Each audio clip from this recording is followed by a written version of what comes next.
क्या दिल्ली में राष्ट्रपति शासन लागू होने वाला है? संविधान का अनुच्छेद 239 ए बी कहता है कि सरकार जो है अगर संवैधानिक कार्यों का निष्पादन करने में असफल है, उस परिस्थिति में जो है राष्ट्रपति शासन की रिकमेंडेशन लेफ्टिनेंट गवर्नर कर सकते हैं। लेफ्टिनेंट गवर्नर प्रेसिडेंट को अपने पॉइंट्स बना करके देंगे, लिहाजा राष्ट्रपति शासन लगाइए। हो सकता है इस्तीफा ना देने की वजह किसी और को मुख्यमंत्री बना दें, कार्यवाहक मुख्यमंत्री किसी को बना दें। सुनीता जी के अलावा संजय सिंह जी, हो सकता है संजय सिंह जी को मुख्यमंत्री बना दें। मैं समझता हूं कि एलजी के पास तो असीमित पावर हैं। पहली बात तो ये कि जेल में रह करके किसी भी सरकार का संचालन नहीं किया जा सकता। अब आदरणीय सुनीता केजरीवाल जी ना तो विधायक हैं, ना आदरणीय सुनीता केजरीवाल जी किसी पद पर हैं, वो सिर्फ एक सिटीजन हैं और मुख्यमंत्री की पत्नी है। तो वो संदेश पढ़कर सुनाने से सरकार नहीं चलती है। क्या दिल्ली में राष्ट्रपति शासन लागू होने वाला है? एलजी का इसमें क्या रोल होने वाला है? कानून क्या कहता है? ये सारे सवालों के जवाब जानने के लिए हम आए हुए हैं अश्विनी दुबे जी के पास। सुप्रीम कोर्ट के सीनियर लॉयर हैं। हम अपनी बातचीत शुरू करें उससे पहले सर आपका स्वागत है। थैंक यू सर, दिल्ली के मुख्यमंत्री अरविंद केजरीवाल जेल में बंद हैं, तिहाड़ जेल में है। वो चुनाव का टाइम है और एलजी ने एक लेटर लिखा है गृह मंत्रालय को कि कामकाज नहीं हो रहा है, राष्ट्रपति शासन की दिशा में जा रहा है। तो क्या दिल्ली में राष्ट्रपति शासन लागू हो जाएगा? कानून क्या कहता है? देखिए, राष्ट्रपति शासन लागू करने के संविधान में अपने पैरामीटर्स हैं। जहां पूर्ण राज्य होता है वहां पूर्ण राज्य में आर्टिकल 356 के तहत जो है जो गवर्नर हैं वो रिकमेंडेशन देते हैं, और जहां पूर्ण राज्य नहीं है, जैसे दिल्ली जैसे हैं जो राज्य हैं, उसके लिए अब संविधान का अनुच्छेद 239 ए बी कहता है कि सरकार जो है अगर संवैधानिक कार्यों का निष्पादन करने में असफल है, उस परिस्थिति में जो है राष्ट्रपति शासन की रिकमेंडेशन लेफ्टिनेंट गवर्नर कर सकते हैं। अब वो कौन से ऐसे पैरामीटर्स हैं, कौन से ऐसे कार्य हैं जो संवैधानिक मूल्यों का, संवैधानिक कार्यों का निर्वहन करने में असफल हो रहे हैं, वो पैरामीटर्स लेफ्टिनेंट गवर्नर ने डिसाइड किया होगा। अब दो बातें हमें यहाँ पर समझना होगा। पहली बात तो ये कि जेल में रह करके किसी भी सरकार का संचालन नहीं किया जा सकता। क्यों? क्योंकि सरकार का संचालन करने के लिए जो मंत्री या मुख्यमंत्री हैं उनको जनता के बीच में और अपने ऑफिस में रहना पड़ेगा, ताकि वो इफ़ेक्टिवली 1-to-1 जो है दूसरे से संपर्क कर सकें और क्या समस्याएं हैं वो समस्याओं को देख करके निर्णय ले सकें। दूसरा सबसे बड़ा विषय है कि जब कोई इंपॉर्टेंट कैबिनेट की मीटिंग हो तो उस कैबिनेट की मीटिंग में मुख्यमंत्री और तमाम जो कैबिनेट के सदस्य हैं उनका रहना ज़रूरी है। तीसरा, जब कोई ऑफिशियल मीटिंग हो तो उस ऑफिशियल मीटिंग में अधिकारियों का रहना ज़रूरी है। अब यहाँ पर ऐसी स्थिति आ गई है कि जेल मैनुअल प्रोहिबिट करता है कि कोई भी मंत्री या कोई भी आमजन अपने मुख्यमंत्री से जाकर नहीं मिल सकता, अपनी बात नहीं कह सकता, वो जनता से 1-to-1 संपर्क में नहीं है। वो कुछ निर्णय लेना भी चाहते हैं तो वो निर्णय भी नहीं ले पाएंगे क्योंकि जेल मैनुअल प्रोहिबिट करेगा। तो ये सब बातें मैं समझता हूँ कि संवैधानिक विफलता की ओर इशारा करती हैं।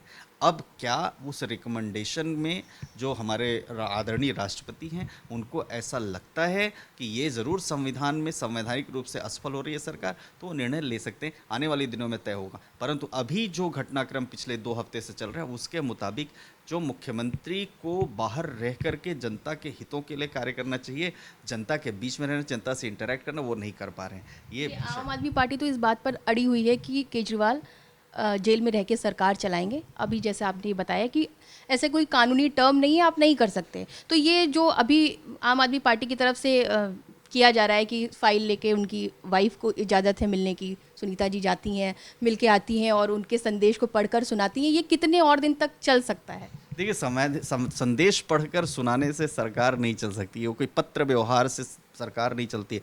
उसके लिए आपको व्यावहारिक रूप से बाहर रहना पड़ेगा। पहली बात होती है कि कानून में संविधान की बात करते हैं, कानून की बात पर आएंगे तो तमाम और चीज़ें, जेल मैनुअल और जेल प्रिजन एक्ट आ जाएगा। संविधान की बात करते हैं तो संविधान में कहीं पर ऐसा एक्सप्रेस प्रोविज़न नहीं है, लेकिन जो संविधान का जो डॉक्ट्रिन ऑफ कॉन्स्टिट्यूशनल मोरालिटी जिसको हम कहते हैं, वो कहता है कि कोई भी व्यक्ति जो जेल के अंदर है वो सरकार या कोई नहीं चला सकता, निर्णय नहीं ले सकता। अब आदरणीय सुनीता केजरीवाल जी ना तो विधायक हैं, ना आदरणीय सुनीता केजरीवाल जी किसी पद पर हैं, वो सिर्फ एक सिटीजन हैं और मुख्यमंत्री की पत्नी है, तो वो संदेश पढ़कर सुनाने से सरकार नहीं चलती है, उसके लिए आपको निर्णय लेने पड़ते हैं। तो निर्णय लेने के लिए आपको बाहर रहना पड़ेगा। तो अगर पॉलिटिकल पार्टी कह भी रही है कि वो जेल से सरकार चलाएंगे, तो ये व्यावहारिक रूप से नहीं है। कॉन्स्टिट्यूशन डिमांड नहीं करता, लेकिन प्रोप्राइटी डिमांड करती है कि ऐसी बातें हवा में हैं, एयर में हैं। व्यावहारिक रूप से ये संभव नहीं है। एलजी के पास कौन कौन से राइट्स हैं जिसके तहत जो है वो दिल्ली में राष्ट्रपति शासन लागू हो सकता है? हालांकि आम आदमी पार्टी बोल रही है कि ये बीजेपी का प्रोपेगेंडा है, वो अफवाह फैला रही है कि दिल्ली में राष्ट्रपति शासन लागू होने वाला है, ऐसा कुछ है नहीं। देखिए, मैं समझता हूँ कि एलजी के पास तो असीमित पावर हैं। एलजी चूंकि दिल्ली के केस में आप याद करिए, सुप्रीम कोर्ट तक मैटर गया, 2 राउंड की 3 राउंड की लिटिगेशंस हुई। अरविंद केजरीवाल जी मुख्यमंत्री होते हुए इतने बड़े लिटिगेटर हैं कि वो दिल्ली हाई कोर्ट गए, फिर सुप्रीम कोर्ट गए, फिर उन्होंने सर्विसेज को लेकर के कहा कि अधिकारी उनको देना चाहिए उनके अंडर में। फिर सुप्रीम कोर्ट ने निर्णय दिया कि हाँ, अधिकारियों के बिना सरकार जो है नहीं चल सकती। फिर उस पर आप देखिए कि ऑर्डिनेंस भी पारित हो गया कि नहीं, लेफ्टिनेंट गवर्नर भी चूंकि ये पूर्ण राज्य नहीं है तो उनके तहत उनके पास भी पावर्स हैं। तो फिर संविधान की कॉन्करेंट लिस्ट की व्याख्या की बात आई।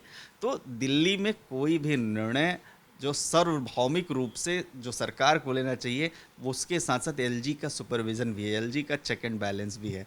तो ये कह देना कि जो है सिर्फ किसी पॉलिटिकल पार्टी का प्रोपोगेंडा, वो ठीक नहीं है। दूसरा, दिल्ली पूर्ण राज्य नहीं है, तो दिल्ली में लैंड पुलिस और रेवेन्यू ये वैसे भी लेफ्टिनेंट गवर्नर के पास। अब सर्विसेज भी हो गई, ऑफिसर्स भी उनको जो है उनकी सहमति के बिना अपॉइंट नहीं होंगे। तो ये माने देखें तो प्रोपोगेंडा नहीं है, ये दिल्ली की जनता आज नेता विहीन है, दिल्ली की जनता आज दिशा विहीन है। दिल्ली की जनता आज जो है अपने जो पानी, बिजली, साफ सुथरा कैसे एक्शन लिए जाएंगे, सड़कों पर कैसे काम होगा, कैसे जो है व्यवस्थाएं बनेंगी, वो सब उसका निर्णय लेने के लिए कोई नहीं है। क्या पॉलिसी, क्योंकि जब कैबिनेट का हेड नहीं है तो निर्णय को इफेक्टिवली पारित करना, कोई जनता के फेवर में डिसीजन लेना है, कैबिनेट मीटिंग करनी है, तो कैबिनेट के मुख्यमंत्री हेड होते हैं, वो जेल में है, बाहर नहीं है, तो कैसे निर्णय होंगे? तो ये सब बातें ज़रूर कह सकते हैं कि एलजी के पास असीमित पावर है, एलजी ऐसी परिस्थितियों में ले सकते हैं। और इसीलिए मैं समझता हूँ संविधान में अनुच्छेद 239A भी डाला गया कि जब कभी ऐसी परिस्थिति उत्पन्न होगी तो लेफ्टिनेंट गवर्नर प्रेसिडेंट को अपने पॉइंट्स बना करके देंगे कि अब इसमें संवैधानिक रूप से सरकार असफल हो रही है, विफल हो रही है, लिहाजा राष्ट्रपति शासन लगाइए। लेकिन अब लगता है कि नहीं लगता है, वो आने वाले दिनों में तय होगा। देखिए, मतलब चांसेस बहुत ज़्यादा हैं कि दिल्ली में राष्ट्रपति शासन लग सकता है अगर केजरीवाल जी इस्तीफा नहीं देते हैं। देखिए, हो सकता है, लग भी सकता है, लेकिन केजरीवाल जी के पास पूरी मेजॉरिटी है। मेजॉरिटी में हो सकता है इस्तीफा ना देने की वजह किसी और को मुख्यमंत्री बना दें, कार्यवाहक मुख्यमंत्री किसी को बना दें, या सुनीता केजरीवाल जी को ही निर्णय दे करके कल विधानसभा की स्पेशल मीटिंग बना करके और उन्हें विधानसभा में वो घोषणा करवा दें कि वो मुख्यमंत्री बन गई। सुनीता जी के अलावा संजय सिंह जी यहाँ, हो सकता है संजय सिंह जी को मुख्यमंत्री बना दें, वो संजय सिंह राज्यसभा के सदस्य हैं, 6 महीने के अंदर चुनाव करना है। हो सकता है आतिशी जी मुख्यमंत्री बन जाए, हो सकता है सौरभ भारद्वाज जी मुख्यमंत्री बन जाए। तो मुख्यमंत्री तो कोई किसी को भी बना सकते, किसी एक और विधायक को भी, नॉर्मल विधायक को भी मुख्यमंत्री बना सकते हैं। लेकिन जब सत्येंद्र जैन जी से और मनीष जैन जी से इस्तीफा लिया तो आपका भी तो एक नैतिक दायित्व बनता है कि आप भी इस्तीफा दें, क्योंकि जनता तो यही चाहती है। हम तो दिल्ली का नागरिक होने के नाते हम कब तक अपने टैक्स के पैसे का उपयोग जो है वकीलों की फीस देने में करते रहेंगे? हमारे टैक्स के पैसे का लाखों लाखों रुपयों की फीस जो है हमारे वकील साहब लोगों को, सीनियर्स को जा रही हैं, तो वो भी तो देखना पड़ेगा कि उसका जनहित में उपयोग हो सकता है बजाय कि मुकदमेबाजी करने में। अच्छा, एज ए लॉयर तो आपने अपने टर्म्स, लीगली टर्म्स बताए कि क्या कुछ होगा, लेकिन एज ए दिल्ली के वोटर अगर मैं आपसे पूछूं तो आपके मुख्यमंत्री जो हैं वो जेल में बंद है, इस वक्त क्या करना चाहिए उनको? देखिए, हमारे मुख्यमंत्री को नैतिक मूल्यों को सर्वोपरि रखते हुए संवैधानिक हितों की रक्षा के लिए और कुशल शासन के संचालन के लिए किसी और को मुख्यमंत्री बनाना चाहिए। चलिए, एक लास्ट क्वेश्चन कि राष्ट्रपति शासन लागू होता है तो एबीपी लाइव की दर्शकों को बस आप ये बताइए कि क्या कुछ बदल जाता है? देखिए, राष्ट्रपति शासन लागू होगा तो पहली कंडीशन तो ये होती है कि 6 महीने के अंदर चुनाव होगा। दूसरी कंडीशन ये होगी कि जो हमारे मंत्रीगण हैं वो मंत्रीगण कोई निर्णय नहीं ले पाएंगे, उनके जो निर्णय नहीं ले। तीसरी बात, सारा कुछ लेफ्टिनेंट गवर्नर के माध्यम से चलेगा। तो अप्रत्यक्ष रूप से हम ये भी कह सकते हैं केंद्र सरकार के इशारे पर चलेगा। बहुत बहुत धन्यवाद अश्विनी जी हमसे बात करने के लिए। तो देखिए सारे सवालों के जवाब अश्विनी जी ने दिए हैं कि क्या कुछ चांसेस हैं दिल्ली में राष्ट्रपति शासन लगने के लिए। वैसे आपको क्या लगता है कि अरविंद केजरीवाल को इस्तीफा दे देना चाहिए या फिर दिल्ली में राष्ट्रपति शासन लगा देना चाहिए? फिलहाल मैं आपके साथ नैन्सी वाजपेयी रही और मेरे साथ कैमरे के पीछे नमन मेहरा थे। एबीपी लाइव पर आप तमाम बड़े अपडेट्स देखते रहें।